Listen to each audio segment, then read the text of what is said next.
Hello everyone, this is Rashi and welcome to our YouTube channel Miraj tutorials.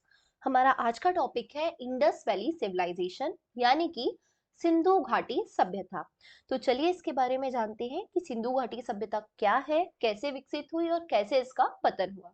तो देखिए, जो सिंधु घाटी सभ्यता है ये ओल्डेस्ट सिविलाइजेशन ऑफ इंडिया है, मतलब भारत की सबसे पुरानी सभ्यता है सिंधु घाटी सभ्यता। इसके अन्य नाम क्या क्या है? देखिए, इसका पहला नाम क्या है? इंडस सिविलाइजेशन यानी कि सिंधु सभ्यता, जिसका एक और नाम है इंडस वैली सिविलाइजेशन। वैली या घाटी का मतलब क्या होता है? अगर कोई एक रिवर है और उसके आसपास ऐसी कई सारी रिवर है, तो उस मेन रिवर और उसके आसपास की सारी ट्रिब्यूटरीज को मिला के जो एरिया कवर होता है, इसे हम बोलते हैं घाटी। तो इसी तरह जो इंडस वैली सिविलाइजेशन है वो ना सिर्फ इंडस या सिंधु रिवर, जबकि उसकी अन्य सहायक नदियों के आसपास भी देखने को मिलता है और बसा हुआ स्थल था। इसलिए इसे सिर्फ इंडस सिविलाइजेशन ना बोलकर इंडस वैली सिविलाइजेशन भी कहा जाता है। इसका एक और अन्य नाम है हड़प्पन सिविलाइजेशन, क्योंकि हड़प्पा सबसे पहली साइट थी जिसे इसके दौरान खोजा गया। This is the earliest known urban culture of the Indian subcontinent, मतलब इंडियन सबकॉन्टिनेंट का सबसे पुराना अर्बन या शहरी कल्चर अगर हमें कहीं देखने मिलता है तो वो सिंधु घाटी सभ्यता में ही देखने को मिलता है। इसकी लोकेशन देखिए कहाँ पर है, तो ये आपको इंडियन सबकॉन्टिनेंट दिख रहा होगा और ये पाकिस्तान।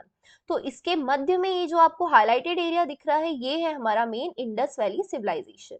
ये इस एरिया में क्यों है? क्योंकि यहाँ पे अगर आपको पता हो तो इंडस रिवर यहाँ से फ्लो होती है और इंडस रिवर के अलावा उसकी अन्य सहायक नदियां हैं। ये रिवर है हमारी इंडस। उसके अलावा अन्य सहायक नदियां जैसे कि झेलम, चेनाब, रावी, व्यास और सतलज, ये सारी की सारी नदियां इंडस रिवर की ट्रिब्यूटरीज हैं। तो पाकिस्तान और इंडिया के बीच वाले एरिया में हमें मेनली इंडस वैली सिविलाइजेशन देखने मिलता है। साथ ही साथ ये गुजरात का भी एरिया कवर करता है, राजस्थान का कुछ एरिया इसमें कवर होता है। देखते हैं इसके बारे में कुछ इंपॉर्टेंट फैक्ट्स। तो सबसे पहले इंडस वैली सिविलाइजेशन को डिस्कवर किया था जॉन मार्शल ने। मैं बात कर रही हूँ इंडस वैली सिविलाइजेशन की, ना कि इसकी कोई एक पर्टिकुलर साइट की। तो पूरा का पूरा जो इंडस वैली सिविलाइजेशन है ये जॉन मार्शल ने डिस्कवर किया था, उन्होंने ही इसको नाम भी दिया था। और ये कब डिस्कवर हुआ था? 1924 में, 1924 में से डिस्कवर किया गया। इसकी कुछ अन्य साइट्स है जैसे कि हड़प्पा। मैंने आपको बताया था कि हड़प्पा ही सबसे पहला स्थल था जो कि इंडस वैली सिविलाइजेशन में खोजा गया था। हड़प्पा की खोज हुई थी 1921 में, 1921, और इसके खोजकर्ता थे दयाराम साहनी सर। हड़प्पन सिविलाइजेशन को ग्रामीण सिविलाइजेशन भी बोला जाता है क्योंकि यहाँ की जो व्यवस्था है वो प्रेजेंट समय के गांव की व्यवस्था से काफी मेल जोल रखती है, इसलिए इसे ग्रामीण सभ्यता भी बोला जाता है। उसके अलावा है मोहनजोदारो, जिसकी खोज आर डी बैनर्जी ने की थी और ये कब किया था? 1922, 1922 में। उसके बाद आता है लोथल। लोथल एक पोर्ट सिटी था, यानी कि बंदरगाह शहर था, यहाँ से मेनली ट्रेड को एग्जीक्यूट किया जाता था उस समय में।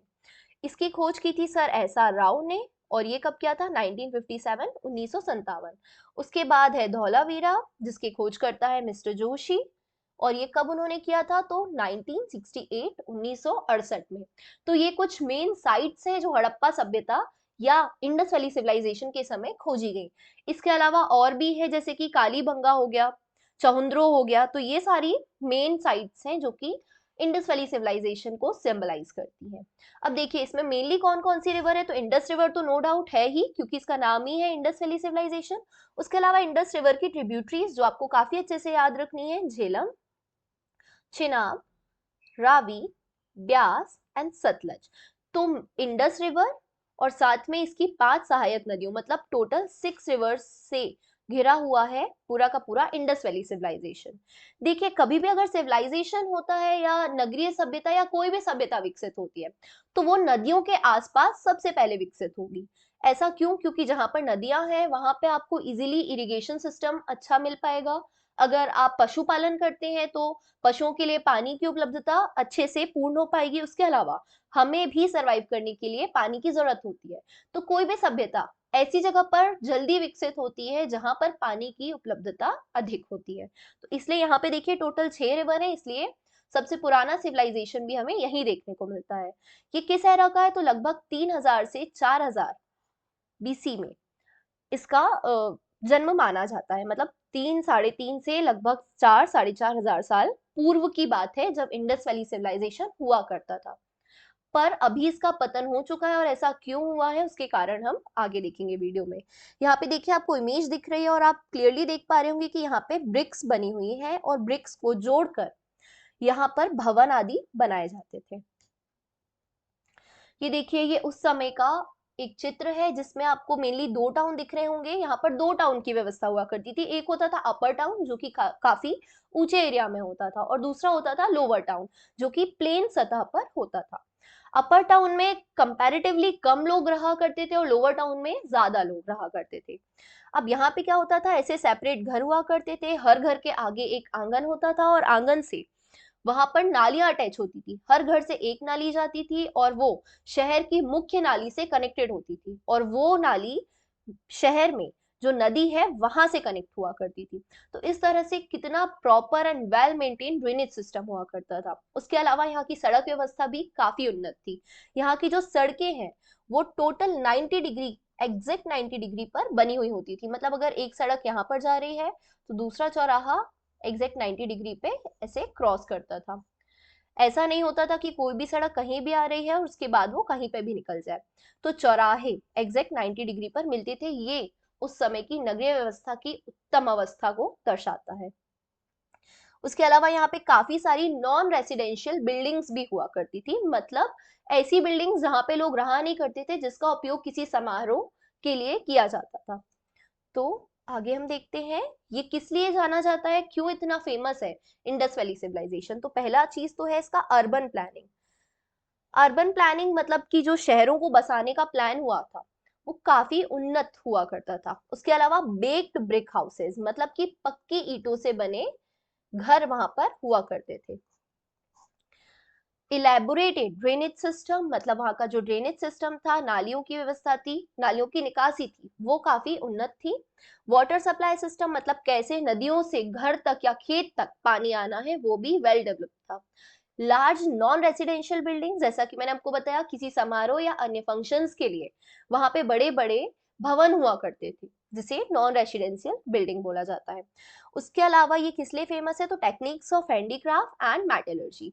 हैंडीक्राफ्ट मतलब हाथ से बने हुए वस्तुओं के लिए जो सजाने के लिए प्रयोग की जाती है। उसके अलावा मेटलर्जी मतलब किस तरह से किसी भी मेटल को सॉलिड या और ज्यादा स्ट्रॉन्ग कन्वर्ट करना है, किस मेटल में कौन सा मेटल मिलाया जाए जिससे वो और ज्यादा रिजिड हो जाए, जिससे वो रस्ट प्रूफ हो जाए, यानी कि जंग ना लगे उस पे। तो इस तरह की जो उन्नत टेक्निक्स है वो यहाँ पर मिलती है। इंडस वैली सिविलाइजेशन को कांस्य युगीन सभ्यता भी बोलते हैं। कांस्य युगीन सभ्यता, कांस्य क्यों? क्योंकि यहाँ पर कांसे का जो कांसे से बनी हुई चीजें हैं वो काफी अच्छे अमाउंट में मिलती थी। और कांसा एक प्योर मेटल नहीं है, ये एक अलॉय है। मतलब दो मेटल्स को मिलाकर ये बनाया जाता है। तो कांसे की बहुत अच्छी बनी हुई चीजें यहाँ पर देखने को मिलती हैं। ये देखिए, ये अभी प्रेजेंट का चित्र है जब इंडस वैली सिविलाइजेशन की खोज हुई। उसके बाद काफी सारी बिल्डिंग्स हैं यहाँ पे जो ध्वस्त हो चुकी हैं। ये आपको अपर टाउन वाला एरिया दिख रहा है, और ये जो नीचे प्लेन है ये पूरा लोअर टाउन एरिया है। ये देखिए, ये एक काल्पनिक चित्र है कि उस समय इंडस वैली सिविलाइजेशन कैसा रहा होगा। अब देखते हैं इंडस वैली सिविलाइजेशन से खुदाई के दौरान हमें क्या क्या चीजें मिली। तो सबसे तो पहले क्या मिला हमें, ग्रेट बाथ। ग्रेट बाथ मतलब कि यहाँ पे एक विशाल स्नानागार हुआ करता था। ये आपको दिख रहा होगा, ग्रेट बाथ।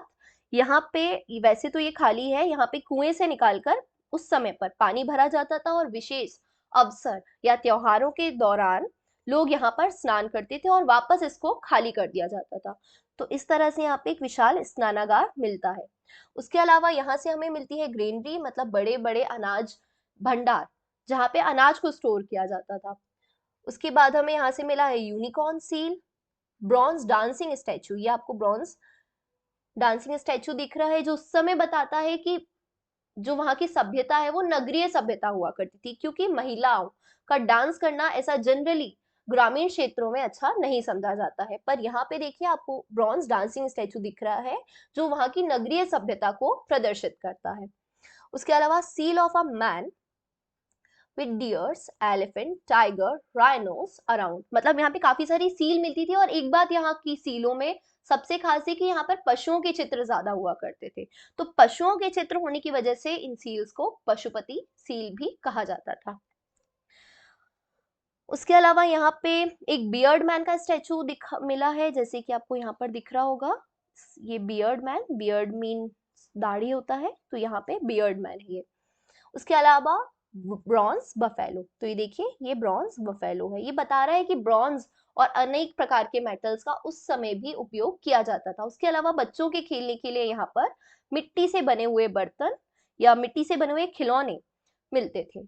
और यहाँ पर देखिए आपको एक मिट्टी का बना हुआ बर्तन दिख रहा है, जिसे मृत भांड भी बोला जाता है। और उस समय ये जो मृत भांडे या मिट्टी से बने हुए बर्तन है वो रेड कलर के यानी कि लाल रंग के हुआ करते थे, जिस पर ब्लैक कलर से पेंटिंग की जाती थी, मतलब कि सुंदर चित्रकारी। यहाँ पर आपको दिख भी रहा होगा ये ब्लैक कलर से पेंटेड है। पर इसका पतन कैसे हो गया, ये बात एक सोचने लायक है कि इतनी बड़ी अगर नगरीय सभ्यता थी तो उसके पतन के क्या कारण हो सकते हैं। तो बहुत सारे ऐसी डिस्कवरीज हुई हैं और जो ज्ञानी लोग हैं वो ये बताते हैं कि इसका पतन का कारण पहला तो हो सकता है बाह्य आक्रमण, मतलब किसी बाहर से किसी भी शक्ति ने यहाँ पर आक्रमण किया होगा, जिसके कारण पूरी की पूरी सभ्यता का पतन हो गया। कुछ लोग बोलते हैं कि कुछ ज्योग्राफिकल रीजन हुए होंगे, यानी कि उस समय या तो बहुत ज्यादा बाढ़ आई होगी या भूकंप आया होगा या लैंडस्लाइड हुआ होगा, जिसके कारण इतनी बड़ी सभ्यता का अचानक अंत हो गया, वो भी एक साथ। कुछ बोलते हैं प्राकृतिक आपदाएं, और कुछ लोग ये बोलते हैं कि वहां पे जो लोग थे उन्होंने वहां के साधनों का तीव्रता से उपभोग किया होगा, मतलब वहां पे जितने भी नेचुरल रिसोर्सेज हुआ करते थे उनका जरूरत से ज्यादा ओवर यूज किया होगा, जिसके कारण वहां की सभ्यता जल्दी ही नष्ट हो गई। सो होप आपको ये वीडियो समझ आया होगा और अब आप और ज्यादा इंटरेस्ट लेंगे हमारी हिस्ट्री के लिए। Thank you for watching. Please like, share and subscribe our YouTube channel Miraj tutorials.